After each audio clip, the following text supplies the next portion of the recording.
C'est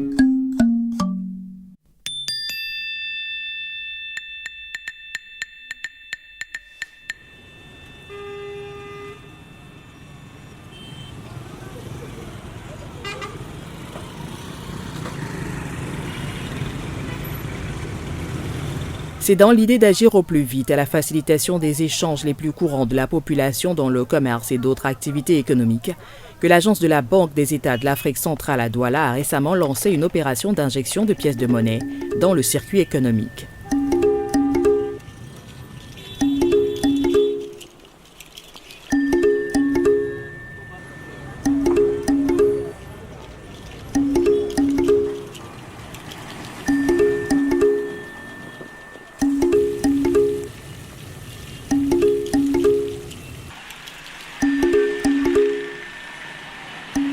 Pour ce faire, dans un avis au public signé récemment, le chef d'agence a invité les pharmacies, supermarchés, grands magasins, boulangeries et propriétaires de commerce à venir procéder aux échanges de billets en pièces de monnaie tous les lundis, mardis et mercredis de 7h à 10h. Cela dans une logique d'augmentation des flux de pièces disponibles, tel qu'en a fait l'annonce le gouverneur de la banque lui-même lors de sa prise de parole de fin septembre dernier à Yaoundé. L'injection de pièces de monnaie vise prioritairement à améliorer la circulation fiduciaire,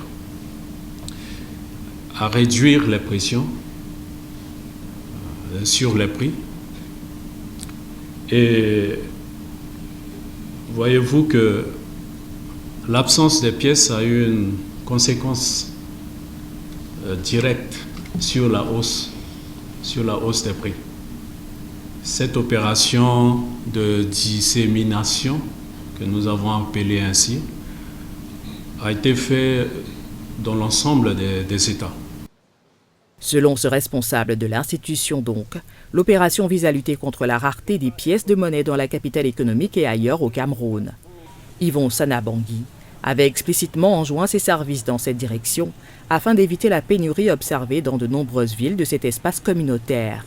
Nous avons initié un projet d'émission d'une nouvelle gamme de pièces et je saisis cette opportunité pour porter à votre connaissance qu'un appel d'offres sera lancé très bientôt pour recruter des spécialistes en communication pour accompagner la banque dans la vulgarisation de la communication dans la perspective d'émission de ces nouvelles gammes.